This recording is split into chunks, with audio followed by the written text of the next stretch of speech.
كما دام ثلاثة جامعات SIU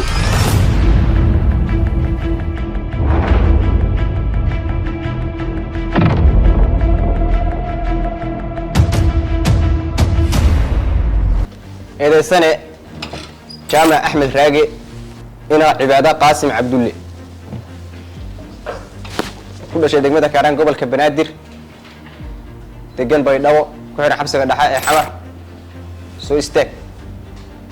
إذا سنة وحنكو آخرنا يا محكمة وحنكو آخرنا الساعة حنشدة إيدا سوى فصل قضوا كبقول يسدح حركة هبك عقابة الصوماليات waxaad xaq u leedahay wax kasta oo aadan fahmin in aad tiraahdo hal iigu celiyo hal ii bayaan markii aan ku aqriyo xaanshida eeda kadib waxa ku furan saddex jawaabood muddo ayaad ku jawaabi kartaa eeda waan galay iyo ma gelin iyo dood sharciyaan qaba haddii aad ku jawaabto labada damba mid kamid ahna waxa ku jawaabi doona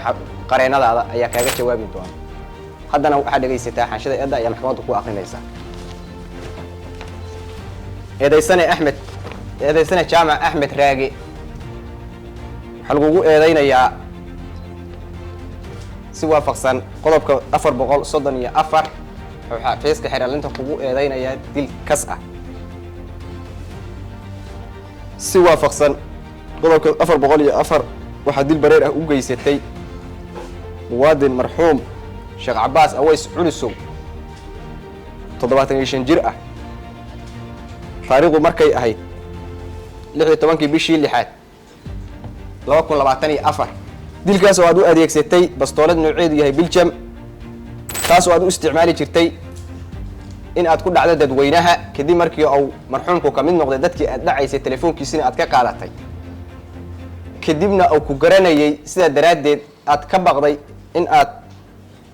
أو كسو راعو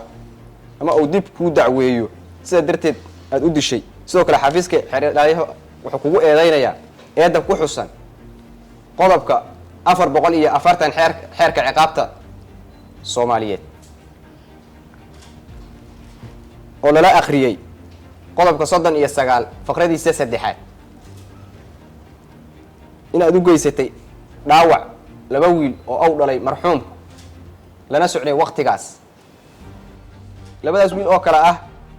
عمرو شيخ عباس أويس يو مودي شيخ عباس أويس أديكو رصاص كذا بفوري مركي أي كعررين ماشي سداسنا رصاص تيو أي كو جارتي كدينا سداس أي كو داوعمين لبناياشو إداس أو كوسو شيء أو كوسو إذا حافظ كحير إلى أنتو ما جا شيء سمجرين صدق شرعيات كقبتها dood sharciyan qaba wadana gudoomiye garsoorayaal maxkamadda sharafta leh waa mahadsan tahay waxaan qabnaa suuristaag waafaqsan qodobka 105 xeerka habka ciqaabta Soomaaliyeed sida ku cad qodobka shanaad xeerka habka ciqaabta Soomaaliyeed eedda ay soo gudbiyeen xafiiska xeerlinta waxaa ku cad in falku uu ka dhacay magaalada Baydhabo ha ka dhaco laakiin qodobka shanaad ee xeerka ciqaabta Soomaaliyeed ayaa wuxuu sheegayaa maxkamad kasta oo gobol in ay ikhtisaaskeeda ama awoodeeda ay ku eg tahay gobolkaas sida daraadeed maxkamadda gobolka Banaadir awood uma leh inay gasho gabi ahaanba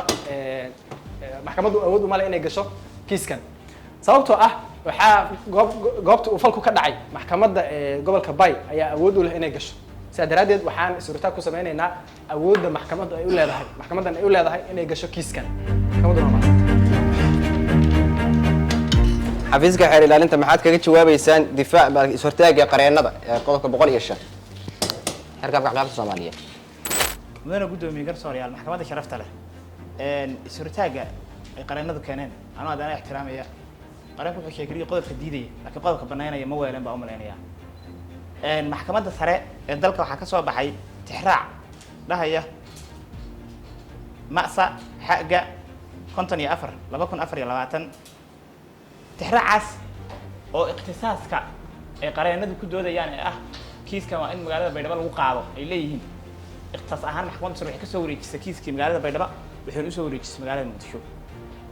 سواء فقسن قدر كوي تبنات حير كحبك عقابة الصومالية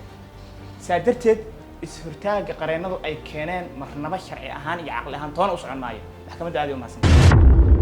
maxkamaddu markay aragtay is-hortaaga qareennada si waafaqsan qodobka 105 xeerka habka ciqaabta Soomaaliyeed iyo jawaabta uu bixiyay xafiiska xeer ilaalintu markay aragtay warqadda ka soo baxday maxkamadda sare tixraac nambarkeeduna uu yahay ma'sa ba'ga 56 2024 kana soo baxday 17kii bishii 6aad 2024 maxkamadda sare inay ka soo wareejiday maxkamadda gobolka Bay ikhtisaaskii ay ku soo wareejiday maxkamadda gobolka Banaadir maxkamaddu sidaa darteed gabi ahaanba waxay diiday is-hortaagii qareennada dooduna waa noo furan tahay haddana waxaan gudbaynaa qodobka 114 iyo xafiiska xeer ilaalinta inay soo gudbiyaan cadaymahooda ku aadan kiiskan